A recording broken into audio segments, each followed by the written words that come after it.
হাই স্কুলৰ যি টেট পৰীক্ষা আহি আছে তাত আমাৰ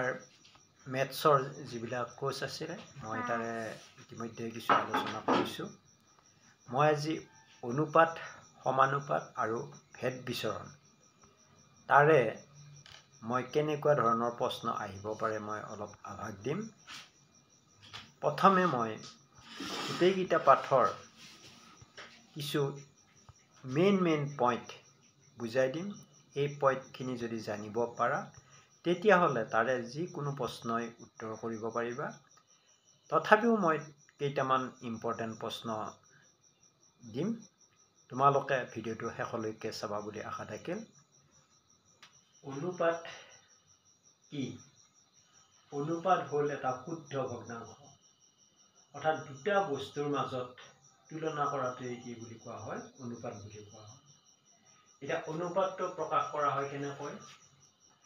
A:B। এতিয়া A আৰু B দুটা ৰাশিৰ মাজত তুলনা কৰা হয়। যেনে ধৰ ৰামৰ বয়স 10 বছৰ, হৰিৰ বয়স 15 বছৰ। সিহঁতৰ বয়সৰ যিটো তুলনা কৰা হয় সেইটোকে অনুপাত বুলি কোৱা হয়। সমানুপাত হ'ল দুটা অনুপাত যদি সমান হয়, ধৰ প্ৰথম অনুপাতৰ যিটো মান দ্বিতীয় অনুপাতৰ মানৰ যদি সৈতে সমান হয় তেতিয়াহ'লে তাক সমানুপাত বুলি কোৱা হয়। সমানুপাত ধৰা ABCD এই চাৰিটা যদি সমানুপাতত থাকে তেতিয়াহ'লে A:B = আমি কি লিখিব পাৰোঁ? C:D। ইয়াক সমানুপাত বুলি কোৱা হয়। তাৰপিছত বিচৰণ হ'ল ধৰা এটা যদি বাঢ়ি যায় আন এটাও যদি বাঢ়ি যায়, এটা বাঢ়াৰ লগে লগে আন এটা যদি বাঢ়ি যায় বা এটা কমিলে আন এটা কমি যায় তেতিয়াহ'লে তাক বিচৰণ বুলি কোৱা হয়। বিচৰণ আকৌ দুই ধৰণৰ।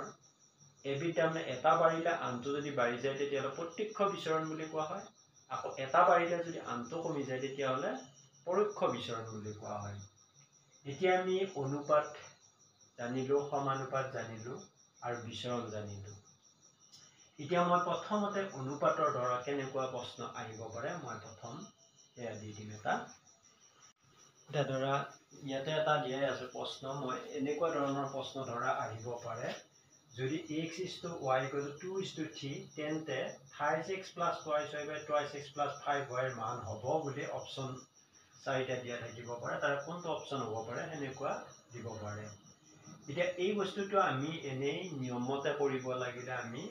চিষ্টেম দীঘল হ'ব, কিন্তু শ্বৰ্টত কেনেকৈ কৰিবা? যিহেতু তোমালোকৰ 1 নম্বৰ থাকিব, 1 নম্বৰ থাকিলে ইমান দীঘল অংক কৰাটো অসুবিধা হ'ব।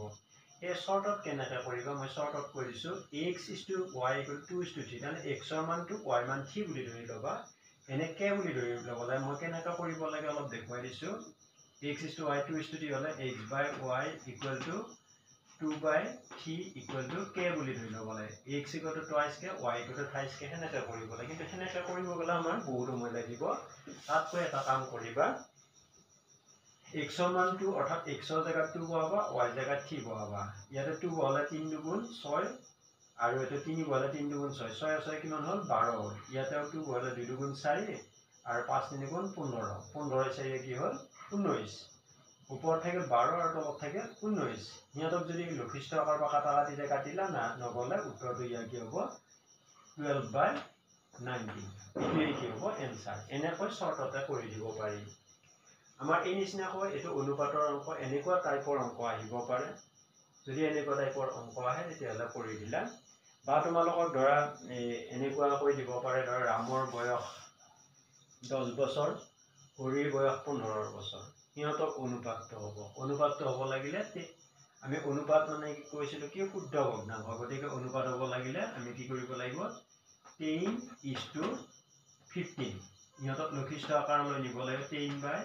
10/15 = দুইটাকে 5 যায়, 5 2 × 10, 5 3 × 15 অৰ্থাৎ 2 কিমান হ'ব? 3। এনেকুৱা তাৰমানে আমাৰ এনেকুৱাও দিব পাৰে, ধৰ অনুপাত উলিয়াব দিব পাৰে। অনুপাতৰ এনেকুৱা টাইপৰে অংক দিব। এতিয়া মই নেক্সট সমানুপাতৰ কেনেকুৱা অংক দিব সেই বিষয়ে জনাম। মই অনুপাতৰ আৰু দুটা অংক দেখুৱাই দিছোঁ। এনেকুৱা ধৰণৰ বাইচান্স দিব পাৰে, ধৰ x:y = 5:4 আৰু y:z = 9:7। তেতিয়াহ'লে x:y:z নিৰ্ণয় কৰিব লাগে। ইয়াতেও এই অংকটোৰ দীঘল সিস্টেম আছে কিন্তু মই শৰ্টত তোমালোকক যেটো শৰ্টত লাগে সেইকাৰণে মই শৰ্টত দেখাই দিম ইয়াতে y মান ইয়াতে আছে 4 আৰু ইয়াতে y মান আছে কিমান 9 এই দুইটা বস্তু তাৰমানে y মানটো আমি একে কৰিবলৈ চেষ্টা কৰিব লাগে একে কৰিব লাগিলে 4 আৰু 9 ৰ লসাগু হ'ব 36 গতিকে আমি দুইটাতে কি কৰিব লাগে 36 কৰিব লাগে ইয়াতে 9 পূৰণ কৰিম আৰু ইয়াতে কি পূৰণ কৰিম 4 পূৰণ কৰিম ইয়াত 9 পূৰণ কৰলে ইয়াতেও 9 পূৰণ কৰিম তেতিয়াহলে এটো কি হ'ব 45 আৰু ইছটো এটো কিমান হ'ব 9 পূৰণ কৰিলে 4 9 গুণ 36 হ'ল আৰু হিফালে y লগত আমি কি পূৰণ কৰিম ইয়াতে যেটো 4 আছিল y মান গটে 4 পূৰণ কৰিম 4 9 গুণ কিমান হ'ব এটা 36 হ'ব আৰু ইফালে 7 4 গুণ কিমান হ'ব 28 হ'ব অৰ্থাৎ x ৰ মান 45 আছে y মান দুই জায়গাত 36 আছে গতিকে 36 পাতিলে আৰু z ৰ মান কিমান আছে 28 আছে তেতিয়াহলে x is to y is to কিমান z equal to কিমান হ'ব 45 is to 36 is to 20 এনেকৈ আমি কি কৰিব পাৰো মই আৰু এটা দেখুৱাই দিছো তোমালোকক ধৰা 3:5 ৰ দ্বিগুণানুপাত 3:5 ৰ দ্বিগুণানুপাত 3:5 ৰ দ্বিগুণানুপাত আৰু নেক্সট ডে আছে কিমান 2:3 দ্বিগুণানুপাত 2:3 দ্বিগুণানুপাতৰ কি হ'ব মিশ্ৰ অনুপাত হ'ব মিশ্ৰ অনুপাত বুলি ক'লে আমি তাৰ আগতে জানিব লাগে মিশ্ৰ অনুপাত কি ধৰ a:b আৰু c:d ৰ মিশ্ৰ অনুপাত বুলি ক'লে পূৰ্ব পদে পূৰণ হয় উত্তৰ পদে পূৰণ হয় এটো পূৰ্ব পদ বুলি কয় এটো উত্তৰ পদ গতি ac আৰু bd হয় ইয়াতে এতিয়া মিশ্ৰ অনুপাত উলিয়াব লাগিলে আমাৰ দ্বিগুণানুপাত বুলি ক'লে 3 দুটা পূৰণ হ'ব 5 দুটা পূৰণ হ'ব এটা পূৰ্বপদ ইয়াত আছে আৰু ইয়াতে পূৰ্বপদ আছে উত্তৰপদ আছে ইয়াৰ দ্বিগুণানুপাত হলে আমাৰ কি হ'ব 3 * 3 আকৌ ইয়াৰ দ্বিগুণানুপাত হলে 2 * 2 * 2 বাই উত্তৰপদ অৰ্থাৎ 5 * 5 5 * 5 ইয়াতে 3 তিনটা পূৰণ 3 * 3 এনেকৈ পাতিল আমি ইমান কৰি থকা দৰকাৰ নাই এনেকৈ কৰি দিলে হ'ল এটা কাটা কাটি গলে আমি কাটিব পাৰো যেনে এতিয়া এটো 3 কাটা যাব এই 3 কাটা যাব আৰু কাটা না যায় 2 * 4 = 7 * 8 আৰু তলত থাকিল 5 5 * 25 3 * 25 75 গতিকে ওপৰত থাকিল 8 তলত থাকিল 75 অৰ্থাৎ কিমান থাকিল 8:75 দ্বিগুণানুপাত আৰু ত্ৰিগুণানুপাত আমি এনেকৈ তাৰমানে চমুকে কৰিব পাৰো এতিয়া আহিল আমাৰ সমানুপাতলৈ সমানুপাতৰ মই কৈছিলো কি যদি সমানুপাত হয় তেতিয়ালে a b c d সমানুপাত হলে a:b = c:d ইহাতে কেইটামান বিধি মানি চলে এই বিধি কিটা আমি জানিব লাগিব যেনে এতিয়া আমাৰ a:b টো আমি এনেকৈ লিখিব a/b = আমি c/d লিখিব পাৰো এটো যদি উল্টাই লিখি দিও তেতিয়ালে বিপৰীত ক্ৰিয়া বুলি কয় অৰ্থাৎ b/a = d/c লিখিব পাৰো এটো বিপৰীত ক্ৰিয়া বুলি কয় আকৌ যদি আমি কি কৰো a + b/b = c+d/d এনেকৈ পাতো এটো যোগ ক্ৰিয়া বুলি কয় অৰ্থাৎ যোগ কৰা হৈছে হৰটো লগৰ লগত যোগ কৰি দিছে হৰটো একে আছে এটো যোগ ক্ৰিয়া বুলি কয় আকৌ যদি আমি ইয়াক কি কৰো এটো মাইনাস কৰি দিও তেতিয়ালে এটো ভাগ ক্ৰিয়া বুলি কয় আৰু যোগ ক্ৰিয়া আৰু ভাগ ক্ৰিয়া একেলগে লগ লগাই দিলে যোগ ভাগ ক্ৰিয়াটো হ'ল a যোগ ভাগ ক্ৰিয়া হ'ব কি a + b/a - b = c+d/c - d কেতিয়াও তোমালোক এনেকৈ লিখিব পাৰে এটো ধৰ a b c d সমানুপাতি হলে ইয়াৰ যোগ ক্ৰিয়াটো হ'ব বুলি তলত অপচনটো দিব পাৰে বা a b c d সমানুপাতি হলে ইয়াৰ ভাগ ক্ৰিয়াটো কি হ'ব বা একান্তৰ ক্ৰিয়া বা অনুৰূপ ক্ৰিয়া কি হ'ব হেতু বুজিব পাৰে এটা একান্তৰ ক্ৰিয়া বুলি ক'লে আমাৰ কোনটো হ'ব এইটো এতিয়া অনুপাত হলে একান্তৰ ক্ৰিয়া অৰ্থাৎ a/c = b/d এটো একান্তৰ ক্ৰিয়া হ'ব এনেকৈ এক ক্ৰিয়া কিটা আমি জানি লব লাগিব এতিয়া আমি আহিম কিয়লৈ ইয়াৰ কেনেকুৱা ধৰণৰ অংক আহিব পাৰে সেই বিষয়ে জানিবলৈ 6 plus 5 y is to 5 x plus 5 y equal to 18 is to 29 হয় এটা x is to y কিমান হ'ব উলিয়াব দিব পাৰে তেতিয়া আমি এনেটা ভগ্নাংশত পাতি লম পাতি লোৱাৰ পিছত আমি কি কৰিব লাগিব এটা বজ্ৰ পূৰণ কৰিব বজ্ৰ পূৰণ কৰিলে এটোৱে পূৰণ হ'ব এটোৱে পূৰণ হ'ব এতিয়া এটো পূৰণ কৰিলে 9 2 গুণ 18 2 গুণ 4 58 x হ'ব আৰু এটো পূৰণ কৰিলে 8 3 গুণ 24 3 গুণ 6 64 হ'ব গতিকে 64 ডাঙৰ তেতিয়া এটো আগতে পূৰণ কৰিম এটো পিছত পূৰণ কৰিম পূৰণ কৰোঁতে এটো লৈ এটো পূৰণ কৰা 8 3 গুণ 24 3 গুণ 5 54x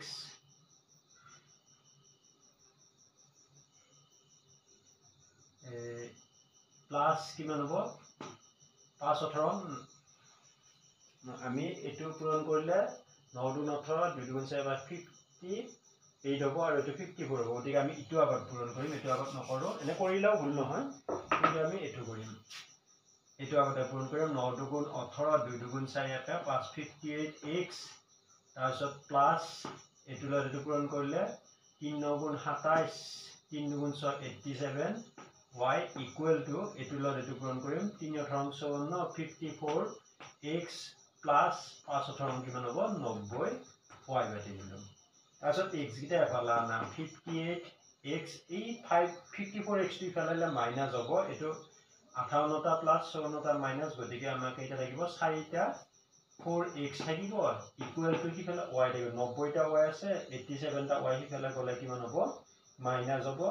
90 পৰা 87 গলে কিমান হ'ব 3y হ'ব এতিয়া x by y বাতি দিয়া অৰ্থাৎ y টো ইফালে লৈ আহা x by y equal to 3 by 4 এতিয়া x is to y equal to কিমান পাম x is to y equal to 3 is to 4 পাম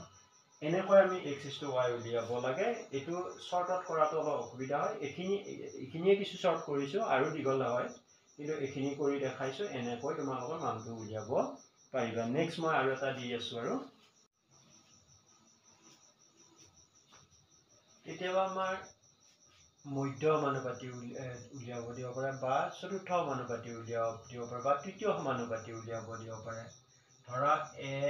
এটা 2 is to 2 3 4 ইয়াৰ চতুৰ্থ সমানুপাতি উলিয়াব দিলে চতুৰ্থ সমানুপাতি উলিয়াব দিলে আমি এটো বস্তু এনেকুৱা হয় 2 is to 3 equal to 4 is to চতুৰ্থ সমানুপাতি হয় গতিকে এটো আমি আৰু এই চতুৰ্থ সমানুপাতি x ধৰি লৈ কৰিব লাগে হিমান কৰি নাথাকো যদি চতুৰ্থ সমানুপাতি উলিয়াব দিয়ে তেতিয়া হলে তোমালোকে কি কৰিবা এই দুটা পূৰণ কৰি এটোৰা হৰণ কৰি দিলে হয় অৰ্থাৎ 3 পূৰণ 4 তাৰ কি হৰণ কৰি দিয়া 2 ৰা হৰণ কৰি 2 ৰা 4 দুবাৰ যাব 3 দুগুণ কিমান হ'ব 6 হ'ব গতিকে আমি চতুৰ্থ সমানুপাতি উলিয়াবলে এনেকৈ উলিয়াব পাৰিম আকৌ যদি ইয়াতে তোমাক কয় তৃতীয় সমানুপাতি উলিওৱা তৃতীয় সমানুপাতি উলিয়াব লাগিলে কি হ'ব অৰ্থাৎ 2 আৰু 2 3 তৃতীয় সমানুপাতি উলিয়াব দিব পাৰে তেতিয়া আমি কি কৰিব লাগিব এটো 2 is to 3 equal to 3 is to x হয় অৰ্থাৎ এই দ্বিতীয়টো দুবাৰ বহে আৰু তৃতীয় এটো হৈ গ'ল এতিয়া আমি এটো কৰিব লাগিলে কি কৰিব লাগে ওইন এখন নাই এই পিছৰটো স্কয়াৰ কৰি প্ৰথমটোৰে হৰণ কৰি দিলে হ'ল অৰ্থাৎ 3 3 গুণ 9 9 2 ৰে হৰণ কৰিলে কিমান হ'ব 9/2 হৈ যাব অৰ্থাৎ তৃতীয় সমানুপাতি এনেকৈ ওলাই যাব আকৌ যদি মধ্য সমানুপাতি উলিয়াব লাগে মধ্য সমানুপাতি উলিয়াব লাগিলে কি কৰিব লাগিব মাজত থাকিব লাগিব মাজত থাকিলে কি হ'ব 2 is to 3 2 is to x হ'ব equal to x is to 3 হ'ব তেতিয়া ওইন নাই মধ্য সমানুপাতি উলিয়ালে এই দুটাৰ পূৰণফলৰ বৰ্গমূলটোই হ'ব মধ্য সমানুপাতি গতিকে 3 2 গুণ 6 6 বৰ্গমূলটোই হ'ব মধ্য সমানুপাতি বৰ্গমূল উলিয়াব লাগিলে 6 বৰ্গমূল নাই যেটো 6 এ থাকিব √6 থাকি যাব এনেকৈ মধ্য সমানুপাতি উলিয়াব পাৰো তাৰ পিছত আমি সমানুপাতৰ এনেকুৱা ধৰণে প্ৰশ্ন দিব পাৰে নেক্সট মই বিচৰণ তত্ত্ব কেনেকুৱা ধৰণৰ প্ৰশ্ন দিব তাৰ দুটা দি পেলাই মই ক্লাছটো ইমানতে সামৰণি মাৰিম এতিয়া মই তাৰ দুটা প্ৰশ্ন দেখুৱাই দিছো বিচৰণৰ মই কৈছোয়ে যদি ধৰ এটা আমৰ দাম বা এটা চকলেটৰ দাম যদি 5 টকা হয় 10টা চকলেটৰ দাম কিমান হ'ব বাঢ়ি যাব অৰ্থাৎ এটাত যদি 5 টকা 10টা 5 দুগুণ 50 টকা হ'ব অৰ্থাৎ বাঢ়ি গ'ল এটা বাঢ়িলে আনটো বাঢ়িলে তাক প্ৰত্যক্ষ বিচৰণ বুলি কয় আকৌ যদি এটা কাম 5 জন মানুহে 10 দিনত কৰিব পাৰে তেতিয়াহ'লে 10 জন মানুহে কেইদিনত কৰিব 10 জন মানুহে কাম কৰোঁতে কম সময় লাগিব অৰ্থাৎ এটা বাঢ়াৰ লগে আনটো কমি গ'ল তেতিয়াহ'লে এইটো পৰোক্ষ বিচৰণ বুলি কোৱা এটা প্ৰত্যক্ষ বিচৰণৰ মই অংক এটা দেখুৱাই দিছোঁ তোমালোকক এতিয়া এই অংকটোত দিয়া আছে x ভেৰিয়াছ y যদি x = 6 তেন্তে y = 3 হয় y = 18 হলে x ৰ মান কিমান হ'ব উলিয়াব দিছে এটো আমি এনে আমি ধৰি লৈ কৰিব লাগিব কিন্তু কৰাৰ আগতে মই এটা বস্তু দেখাই দিছো শৰ্টত কেনেকৈ কৰিবা প্ৰত্যক্ষ বিচৰণ হলে তোমালোকে কি কৰিবা এই প্ৰথমটো আৰু শেষৰটো এই দুটা পূৰণ কৰি লৈ এটোৰে হৰণ কৰি দিলে হ'ল অৰ্থাৎ 6 লগত 18 পূৰণ কৰি 6 * 18 বাই কিমান 3 ৰে হৰণ কৰি দিয়া তেতিয়াহলে x ৰ মানটো পাই যাবা অৰ্থাৎ এই কি আছে প্ৰথম x ৰ মান 6 আছিল আৰু শেষত y মান 18 আছিল y মান 3 হলে x ৰ মান উলিয়াব লাগিলে আমি কি কৰিব লাগিব এইটোৰে হৰণ কৰি দিলে হ'ল অৰ্থাৎ 3 ৰে 18 6 যাব 6 6 গুণ কিমান হ'ব 36 হ'ব মই এটা এইটো অংক কেনেকৈ কৰিব লাগে মই দেখুৱাই দিছো x ভেৰিয়াছ y এই ভেৰিয়াছ চিনটো উঠাই যদি কি কৈছে সমান চিন দিব লাগে তেতিয়াহলে এটা ধ্ৰুব সংখ্যা দিব লাগে অৰ্থাৎ x = ky এতিয়া প্ৰথম আছে x = 6 হলে y = কিমান 3 যদি x ৰ মান 6 বহিব = k * 3 অৰ্থাৎ k লগত 3 পূৰণ হৈছে 3k = 6 k ৰ মান উলিয়াবলৈ k = 6/3 সমান কিমান 2 k ৰ মান কিমান পালো 2 পালো তেতিয়াহলে x = ky আছিল এটাকে x = কি হ'ব x = 2y হ'ল এটা এবাৰ y মান কিমান দি আছে 18 গতে y = 18 যদি হয় আমি এতিয়া y = 18 হলে x = কিমান হ'ব 2 * 18 18 গুণ কিমান হ'ব 36 এনেকৈ উলিয়ালে কিন্তু ইমান আমি কৰি থকা দৰকাৰ নাই প্ৰত্যক্ষ বিচৰণ হলে তোমালোকে কি কৰিবা এটো প্ৰথমটো আৰু লাষ্টটো পূৰণ কৰি এই মাজৰটোৰে কি কৰি দিয়া হৰণ কৰি দিয়া নেক্সট এটা মই পৰোক্ষ বিচৰণৰ এটা অংক দেখুৱাম প্ৰশ্ন দিছে যদি x ৰ লগত y পৰোক্ষ বিচৰণশীল আৰু x = 5 হলে y = 24 তেন্তে x = 3 হলে y মান কিমান হ'ব তেতিয়া মই কৰিছিলো কি প্ৰত্যক্ষ বিচৰণশীলত কি কৰিছিলো প্ৰথমটো আৰু শেষৰটো পূৰণ কৰি মাজৰটোৰে কি কৰিছিলো হৰণ কৰিছিলো এবাৰ কিন্তু আমি কি কৰিম প্ৰথমটো আৰু দ্বিতীয়টো পূৰণ কৰি শেষৰটোৰে কি কৰি দিয়া হৰণ কৰি দিয়া অৰ্থাৎ 5 পূৰণ 24 তাক কি হৰণ কৰি দিয়া 3 ৰে হৰণ কৰি দিয়া 3 ৰে 24 8 বাজাব 8 5 গুণ কিমান হ'ব 40 হ'ব এনেকৈ উলিয়াব পাৰি এতিয়া মই এটো কেনেকৈ কৰিব লাগে হেতু মই দেখাই দিছো তোমালোকক x y পৰোক্ষ বিচৰণশীল বুলি কৈছে গতে x ইনভাৰ্স ভেৰিয়াছ 1/y দিয়ে হ'ব পৰোক্ষ বিচৰণ হলে এনেকৈ হ'ব এতিয়া এটো বিচৰণ চিনটো উঠাই সমান চিন দিব লাগিলে x = k * 1/y হ'ব এতিয়া আমাৰ x = কিমান দি আছে x = 5 হলে y = 24 গতে x ৰ মান 5 হ'ব = k * 1/24 এতিয়া আমাৰ এটো k মান যেটো উলিয়াবলৈ k বজ্ৰগুণ k আৰু 1 ওপৰত পূৰণ হৈ আছে 5 আৰু 24 তলত পূৰণ আছে গতিকে বজ্ৰগুণ কৰি এটোৰ লগত 1 পূৰণ হ'ব আৰু 5 হল এখিনি গতে k = 24 * 5 হ'ব